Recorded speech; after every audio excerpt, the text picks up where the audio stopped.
نحمدہ ونصلی علی رسولہ الکریم اما بعد۔ میرے دوستو، تہجد کے وقت جو انسان قرآن پاک کی تلاوت کرتا ہے، اللہ تبارک و تعالیٰ اس کو کیا کیا انعامات عطا فرماتے ہیں، اللہ کی رحمتیں، اللہ کی برکتیں ان کے اوپر کیسے اترتی ہیں، میں آپ کو بتلاتا ہوں۔ توجہ سے میری بات کو سنیں۔ دیکھیں میرے دوستو،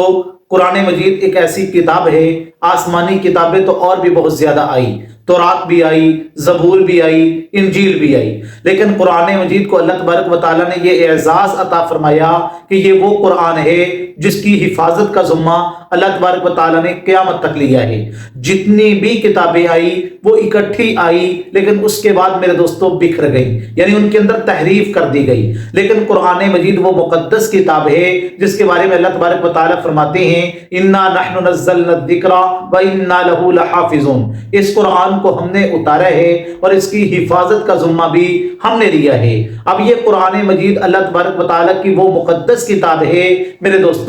جو سرکار دو عالم صلی اللہ علیہ وسلم کے سینہ اطہر پر نازل ہوئی، اور اس وقت سے لے کے قیامت تک کوئی بھی اس قرآن کے ایک حرف کو بھی تبدیل نہیں کر سکتا۔ تو میرے دوستو، اس مقدس قرآن کی تلاوت جو خوش نصیب بندہ تہجد کے وقت پڑھتا ہے اس کو عرشوں کے اوپر یاد کیا جاتا ہے۔ میرے دوستو، عرش پہ اس کا نام لیا جاتا ہے۔ اللہ نے فرشتوں کی ڈیوٹی لگائی ہے، وہ اس طرح کی مجلسوں کو ڈھونڈتے رہتے ہیں جہاں اللہ کا نام لیا جاتا ہے، اللہ کا ذکر کیا جاتا ہے، قرآن کی تلاوت ہوتی ہے، وہ فرشتے آسمان تک جاتے ہیں تو اللہ جاننے کے باوجود پوچھتے ہیں میرے فرشتوں کہاں سے آ رہے ہو؟ یا اللہ فلاں جگہ پہ فلاں علاقے کے اندر فلاں تیرا بندہ رات کی اس تاریکی میں جب ساری دنیا سوئی ہوئی ہے ایک بندہ بیٹھ کے تیرے قرآن کی تلاوت کر رہا ہے۔ تو اللہ تبارک و تعالیٰ اس کو یاد کرتے میرے دوستو، اللہ کی خاص رحمتیں اس بندے پہ اترتی ہیں جو تہجد کے وقت قرآن کی تلاوت کرتا ہے۔ اس لیے فرمایا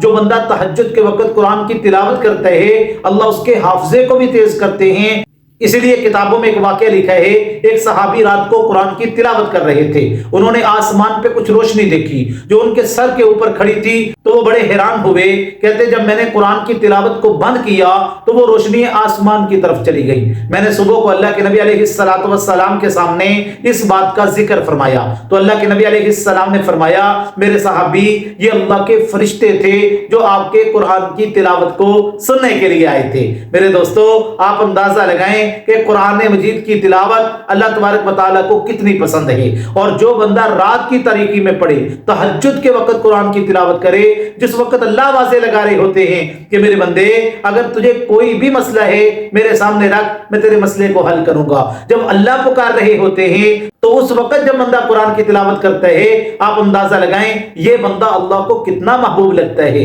اللہ کو کتنا پیارا لگتا ہے۔ تو اللہ تبارک و تعالیٰ اس بندے کے اوپر اپنی خاص رحمتیں نازل فرماتے ہیں، اللہ تبارک و تعالیٰ اس بندے کو اپنے خاص بندوں کی لسٹ میں شامل فرما لیتے ہیں جو بندہ قرآن پاک کی تلاوت کرتا ہے تہجد کے وقت۔